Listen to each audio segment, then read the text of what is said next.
चलिए, और भी हमारे साथी हैं। तो क्या नाम है भैया आपका? रमेश, कहाँ से आए हैं आप? बांदा से। कितने समय से इंतजार कर रहे थे माननीय बहन जी के कार्यक्रम को लेकर? कितने समय से आप लोग इंतजार कर रहे थे? लाइट की तरफ करो यार, इधर दिखेगा, वीडियो बनेगा।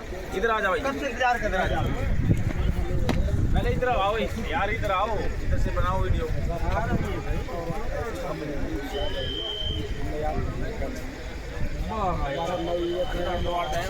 मुझे लग रहा हम पहली बार।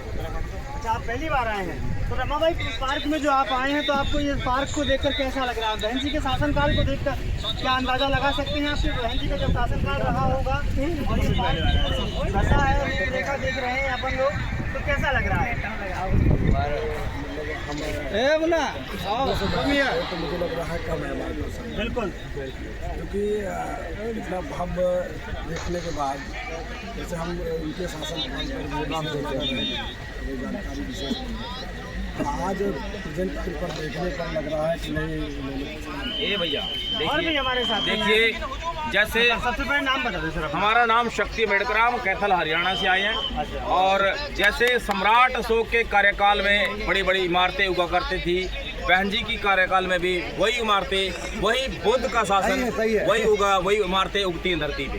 कभी इतिहास में लिखा जाएगा कि बहुजन समाज में एक साम्राज्य हुई थी, एक नेता हुई थी, जिसके कार्यकाल में बड़ी बड़ी इमारतें उगती थी, बहुत लाखों लाख रोजगार उगते थे, लाखों लाख महिलाओं के लिए सुरक्षा के लिए जो है एक विशेष तरह से दस्ते बनाए जाते थे। पुलिस प्रशासन हो, चाहे कानून व्यवस्था हो, चाहे अधिकारी हो, एकदम से वो हनुमान चालीसा पढ़ते थे। देख सकते हैं आप लोग की खुशी, देख सकते हैं लोगों की। हाँ, हरियाणा से हमारे साथ में भैया पधारे हैं और निश्चित रूप से देख सकते हैं प्रदेश व्यापी कार्यक्रम माननीय बहन जी के द्वारा आदेश किया गया था कि प्रदेश व्यापी कार्यक्रम है, लेकिन लोगों का जो हुजूम है, लोगों की जो खुशी है, देखिए भैया, ये मान्यवर साहब कांशीराम के प्रति दीवानगी है। मान्यवर साहब कांशीराम ये कहे थे, जिन समाज के युवाओं को जवानी में चमचागिरी की लत लग जाती है, उनकी जवान जिंदगी भी चमचागिरी में लग जाती है।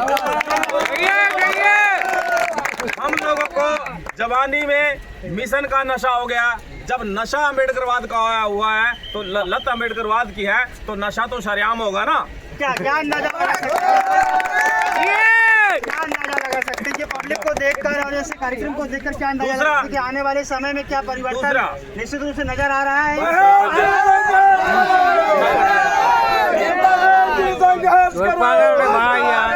मान्यवर साहब कांशीराम ये कहा करते थे कि जिंदा अगर न हो तो जिंदा नजर आना जरूरी है, दुश्मन से टकराना बहुत ज़्यादा जरूरी है। तो इसलिए हम अपने अधिकारों के लिए, मान्यवर साहब कांशीराम ने हमें समझाया कि इस देश में जो एक नागनाथ है, एक सांपनाथ है, हमें इन दोनों से बच के रहना है। बिल्कुल बिल्कुल, जैसा कि बताया भाई ने कि एक नागनाथ है, एक सांपनाथ है, तो ऐसे लोगों से बचना होगा।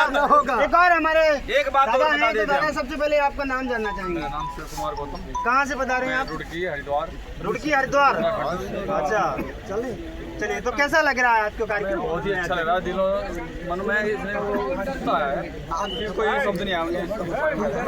भैया एक बात और बताना चाहती हूँ, मैं अपने देश के लोगों को, यहाँ खड़े युवाओं को, अपने देशवासियों को, अपने गरीबों बहुजन लोगों को एक बात कहना चाहता हूँ कि मान्यवर साहब कांशीराम जो है, जो देश में प्रचलित पार्टियां हैं, कांग्रेस और बीजेपी है, भले ही उनका झंडा अलग है, लेकिन उनका एजेंडा एक ही है, इस देश के SC ST OBC किसान मजदूर जो असली मूल निवासी हैं, उनको सत्ता से दूर रखना।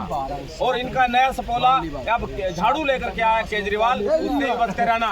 वो इतना मोदी से भी खतरनाक आदमी है, जो 2008 में अभिनव भारत संगठन के नीचे SC ST OBC के अधिकारों का, आरक्षण का खुलेआम विरोध किए थे।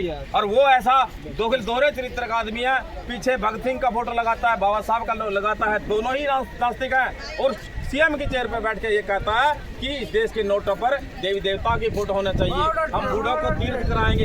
ये बिल्कुल सच कहा है आपने। तो निश्चित रूप से ये जो जोश है, ये हुजूम देखकर ऐसा लग रहा है कि आने वाले वक्त में निश्चित रूप से बदलाव होगा, उत्तर प्रदेश में बदलाव होगा पूरी तरीके से, ऐसा लग रहा है हमें। और हम लोग भी चाहे एक छतरपुर जिले से बता रहे एक हैं, बात और एमपी से बताते बता रहे हैं, आपको। हम लोग एक- लाइव यहाँ पर दिखाने के लिए माननीय बहन जी के कार्यक्रम को निश्चित एक रूप बात से- और बता देते हैं हाँ, आपको। चलिए, बोलिए, बोलिए। इतिहास के अतीत में जाइएगा, साइड हो जाएगा भैया, इतिहास के अतीत में जाइएगा। 2007 में जब सारे देश की पार्टियां बहन जी को पीएम बनाने के लिए समर्थन कर रही थी, उस समय कांग्रेस की सरकार थी, प्रधानमंत्री मोदी की सरकार, तो बीजेपी ने क्रॉस वोटिंग के नोट फॉर वोटर डाला, जानते हो? बिल्कुल, बीजेपी ने ही कांग्रेस की सरकार बचाने का काम किया था। कोई बनता नहीं है बड़े भैया। और एक बात और बता देता हूँ, 2004 और 9 में कांग्रेस जब ईवीएम घोटाला करके जीती थी, तो बीजेपी और कांग्रेस के बीच में समझौता हो गया कि अगले 10 साल तुम राज कर लेना, क्योंकि सुप्रीम कोर्ट ने 2012 में एक वीवीपैट लगाने का आदेश पारित किया था।